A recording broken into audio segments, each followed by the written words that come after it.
I came up with my definition of success in 1934. Success is peace of mind, attained only through self-satisfaction in knowing you made the effort to become the best of which you're capable. John Wooden was, in the minds of many of us, the greatest coach in the history of sports. And it is fitting that we're having this service here on Nell and John Wooden Court. Coach sat over there for UCLA basketball game, section 103B, row 2, seat 1. It's my honor today to announce that from this day forward, Coach's seat will be retired. It is his seat, no one else will ever sit there.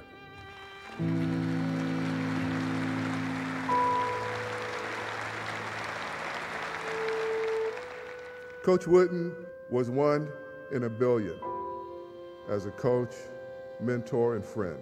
He had a magnificent obsession with caring, sharing, and giving to all. On the day Coach died, I was with his family members at the hospital. The way that we were able to be there for each other was exactly what Coach would have wanted.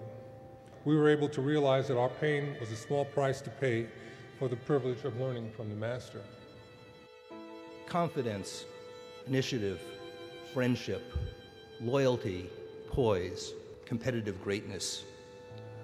We recognize these words as the building blocks of John Wooden's pyramid of success. These powerful words and the philosophy they represent have become an enduring blueprint for excellence and inspire many to achieve greatness. But the reason we're here today to celebrate and commemorate the life of Coach Wooden has only a little to do with the banners that ring the rafters of Pauley Pavilion.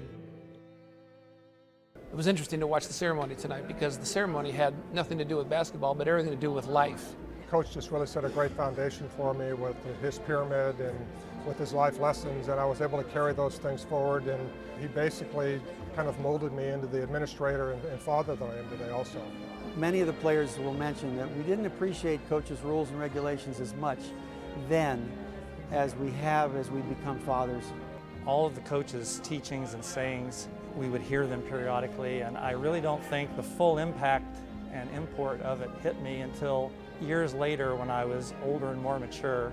He wanted us to do the right thing, and he always made sure that we understood what that was. To be a player here, this is the greatest tradition in history in all of college basketball. But it is and always will be Coach Wooden's program. And how privileged was I to rub shoulders with the greatest man other than my own father that I've ever known. His greatness only exceeded by his goodness. Oh my. Getting to come and play with Coach Wooden was something that you couldn't duplicate anywhere else.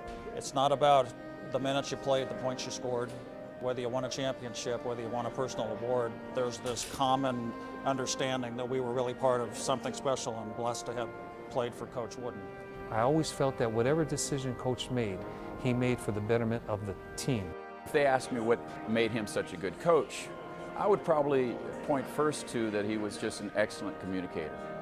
You were never confused about what he wanted you to do. I'd say he was a man who challenged you to be successful to your own definition. He didn't badger you, he wasn't condescending, but he challenged you. He definitely challenged you.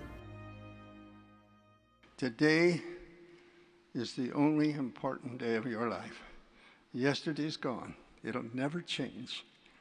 Tomorrow can only be affected by what you do in preparation today, and failure to prepare is preparing to fail. My favorite Woodenism is never mistake activity for accomplishment. The best players don't always make the best teams. Do your best, nothing more, nothing less. Discipline yourself so others won't have to. Although progress requires change, not all change is progress. It's what you learn after you know everything that really counts. Good things take time, so be patient. Don't be concerned over things you have no control over. The little things make the big things happen. Don't confuse activity with accomplishment is one that I've shared with my children a lot. Be quick, but don't hurry. Make it a masterpiece, meaning that you're honoring what you're doing. You're honoring your profession and you're happy, your family. You know, you got good things going, so Go out there and make it a masterpiece, and then think about other people. There's 4 things a man can do to make his life more true. To think without confusing clearly, to love your fellow man sincerely, to act upon honest motives purely, and trust in God and heaven securely. One person said, Coach Wooden, are you afraid of death? I said, a rather odd question to ask a 95-year-old man. I really loved Coach's sense of humor. June 2nd, 2 nights before Coach passed away, I had the privilege to go visit him in the hospital. And Coach hadn't shaved in about 5 days. He had whiskers. And he looked up to me and he felt these whiskers on his chin. He says, I kind of feel like Bill Walton. Bill told me, and it was beautiful, he said that when he visited Coach a couple of days before he passed, and Coach looked at him and said, I thought I was finished with you. I wanted to show you the picture that he sent and what he wrote. He wrote, Dear Pastor Rutherford, please pray for these sinners on your right.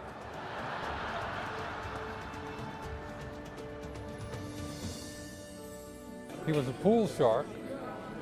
People don't know how good a pool shooter he was. When I asked him about that, he said it was some misspent hours in his youth. Every time we've had a reunion, at the end when Coach has talked, Keith Erickson didn't get to shoot because he didn't want to embarrass him. Bill Walton, he cured his speech problems, but now he doesn't know how to shut up. Those kinds of things. He would also say, Barry Porter was sitting at my table tonight. He asked me why I didn't get to play more. And I told him he wasn't any good and I didn't like him. And Coach said something like, well, I'll tell you one thing, you never have to worry about Keith pulling a muscle because he doesn't have any muscles to pull. I always had fun with this because I would always get asked about, well, what were the plays that you ran when you played back now quite a few years ago? And I didn't remember a whole lot of things, but what did you run back there? And it was very simple. I said, we had no plays. What do you mean you had no? This is the best coach in the country and all of these things? Yeah, well, it surprised me too. And Coach would say, when you get the ball, you give it to Walt or you give it to Gale. If you get a rebound, you an outlet pass to Goodrich or to Hazard. If you make a steal, that's outstanding. Give the ball to Walt or to Gale. And he'd say, listen, Walt is our coach on the floor. He's going to handle things out there. He's going to have the ball most of the time. And then he'll give it to Gale, and Gale would shoot it just about all the time. And we'd say, Coach, all season long, not one play. Not one play, Coach. It's not fair. I know. Are you ever going to call a play for us? No. Well, why not? He said, because they can shoot and you can't. That's the end of the story. One of my players that knows I like poetry and dabble in it, and he wrote me a poem, and to me, and just the last verse to give you an idea is, I found love once, 'twas not pretend, he was my coach, he is my friend. Things like that I'll think more of than any championship. I had occasion to discipline a player a week before, and nothing very serious, but I disciplined him. And he leaned down and he said, congratulations, Coach, on another championship. And I said, well, thank you. And he turned and started, and then he got about halfway out the funnel, he turned around back, and he leaned down real close to me, and he said, Coach, you're really something. Well, something. That just went through me, tears in my eyes. But it's those little personal things that you remember, I think, more than anything else. What he felt for his players, he had room, memory, thoughts, and in his heart. We were all there. He's got that same feeling for all of us. So I just walked away feeling wonderful. And I do to this day. Through the years, his door and his heart were always open to us. And both my Valerie and I came through that door many a times and felt your dad's love for us. I said, you know, Coach, I love you. And he said, I love you, Gavin. And it's that moment right there is everything. We talked about life and about about family. It would wind up, Ron, I love you. And I'd say, Coach, I love you. I owe my adult life to him in many respects, my career-wise. Got a phone call one day from UC Riverside, asked me to come out and interview for their head coaching job. I had never coached ping pong or anything. Come to find out, years later, when I went to visit with Coach Wooden, they had called him and said, we want a young coach. He said, I don't know where he is, but Freddie Goss is your man. And so he had a lot of love for me that I didn't even recognize. It's been a great privilege and an honor to be associated with one of the legends of our time. You can tell by all the people that showed up today that we all really, at this point in our lives, understand how important he was. He lived the life he articulated. You know, and that's a great lesson in itself. Say thank you, Coach. He taught us how to play basketball. He taught us how to live. He taught us how to be a good person, and there'll never be another one like him. We love you. I found it interesting with his integrity. That was something that earned my respect immediately, that this was a coach that was going to be honest with me. We miss you. He was a great teacher and an exemplary human being. Thank you for loving God. He's the greatest man I've ever known, ever. Thank you for loving others. Just the way he treated us made me want to be a better man. The way he loved his wife and his family made me want to be a better husband.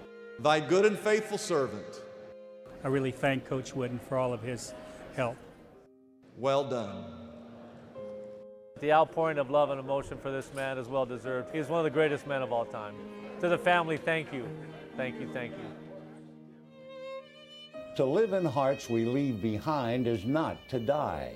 And so he lives on in James and Nan, his 7 grandchildren, his 13 great-grandchildren, and all his friends as he makes the joyous trip to be reunited with his beloved Nell. And now we bid farewell to John Wooden, and it's fair to say we will never see his likes again. Good night, sweet prince, and flights of angels sing thee to thy rest. No man that I've ever known has touched so many lives in such a positive manner. Thank you, Coach. Thank you, Coach. Rest in peace, Coach. We will do our best to keep your message alive.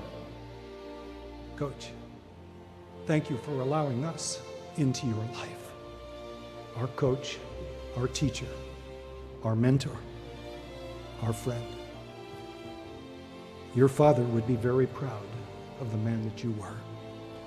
We'll never forget you, Coach. Thank you for everything.